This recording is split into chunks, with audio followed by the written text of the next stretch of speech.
नमस्कार मित्रों। तो इस वीडियो में हम बात कर रहे हैं रफ डायमंड में मैनुअल मार्किंग के बारे में। आप में से काफ़ी सारे लोग हैं जो अक्सर ट्यूशन क्लासेस में या फिर कोई ऐसा इंस्टीट्यूट है जिसमें डायमंड में मैनुअल मार्किंग सीखते हैं। अभी डायमंड में मैनुअल मार्किंग क्या आती है, कैसे डायमंड की मैनुअल मार्किंग की जाती है, उसके बारे में हम थोड़ा सा नॉलेज लेंगे। कोई भी डायमंड है, अगर उसमें आप मैनुअल मार्किंग करने जा रहे हैं तो सबसे पहले आपको क्या थिंकिंग लेवल आपका क्या बढ़ना चाहिए या आपको क्या सोचना चाहिए।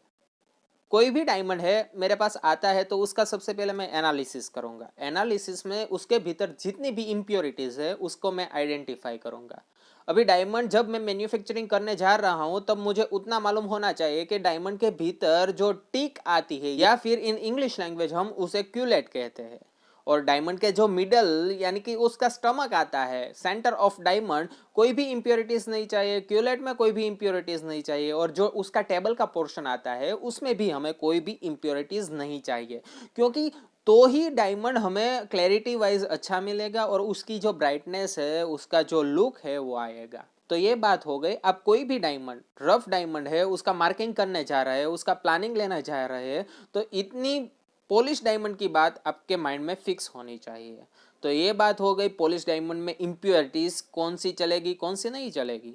अभी प्लानिंग के बारे में हम बात करें तो डायमंड का प्लानिंग तो अक्सर कैसे होता है, उसमें मैनुअल मार्किंग जो की जाती है उसमें से हमें एक डायमंड अच्छा वाला मिलेगा और दूसरा जो उसमें इम्प्योरिटीज रहेगी, लेकिन वो डिपेंड करता है आप कैसा डायमंड अभी क्लेविंग कर रहे हैं या उस पर मार्किंग कर रहे हैं। जो बढ़िया डायमंड आपके पास है और सिंगल, उसमें सिंगल नाज है, तो ऑब्वियसली आपको जो प्लानिंग है वो बढ़िया बिठेगा। दोनों के जो शेप है वो आरबीसी शेप आप ले लीजिए, राउंड ब्रिलियंट का डबल के डायमंड मैन्युफैक्चरिंग करने जा रहे हैं तो उसका जो मार्किंग है वो क्रॉस साइन होनी चाहिए परफेक्टली, दोनों के वेटेज भी हमें मैक्सिमम मिलने चाहिए। तो ऐसा थिंकिंग लेवल हमें क्रिएट करके प्लानिंग लेना है।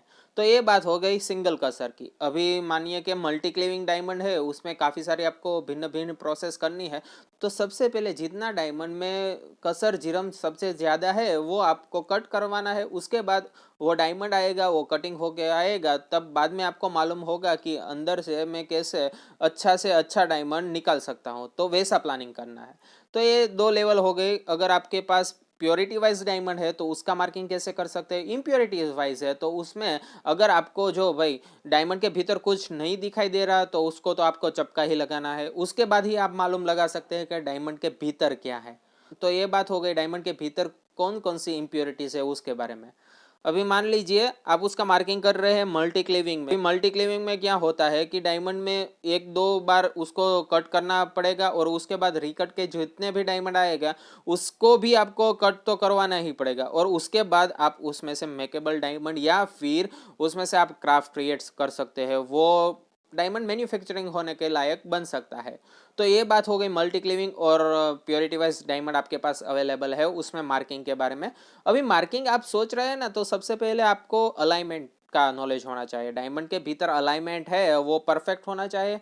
जो साइन है जहाँ से आपने स्टार्ट किए थे वहीं आपको साइन राउंड लगा के ख़त्म करनी है, और वो साइन भी आपको परफेक्ट ही लगानी है। क्योंकि क्या होता है जब आप मार्किंग करते हैं और उसको आप जब लेसर सोइंग में देंगे ना, तब जो लेसर सोइंग है वो स्ट्रेट ऑनवर्ड्स जाएगी। जब आप उसको लेसर सोइंग में देंगे ना, तो लेसर सोइंग में क्या होता है, जो लेसर का बीम है वो स्ट्रेट डायरेक्शन में ही उसे कट करेगी। इसलिए जब स्टिचिंग होता है तो आपके हिसाब से आपने जैसे मार्किंग किए है उस हिसाब से होगा, लेकिन आपने मार्किंग ही मिस अलाइनमेंट की है, आपका अलाइनमेंट परफेक्ट नहीं है, तो ऑब्वियसली डायमंड में जितनी भी कसर आप कटवाना चाहते हो वो परफेक्टली नहीं कटेगी। तो ऑब्वियसली आपको सबसे पहले अलाइनमेंट का ध्यान होना चाहिए, उसके बाद आप प्लानिंग का थोड़ा थिंकिंग लेवल बढ़ा सकते हैं, लेकिन सबसे पहले आपका अलाइनमेंट में नॉलेज होना चाहिए। अभी अलाइनमेंट कैसे मैं ले सकता हूँ, कोई भी डायमंड का अलाइनमेंट लेना है तो आपको मग आपके घर पे होंगे या फिर आपको ऐसे भिन्न प्रकार के स्टोन भी मार्केट में मिल जाते हैं, उस पर आप प्रैक्टिस कर सकते हैं। अगर आप कोई भी रफ पे मार्किंग कर रहे हैं तो आपको उतना तो थिंकिंग लेवल होना चाहिए कि मेरा जो स्ट्रेट लाइन है डायरेक्शन वो आ रही है, जो अलाइनमेंट है वो परफेक्ट हो रहा है।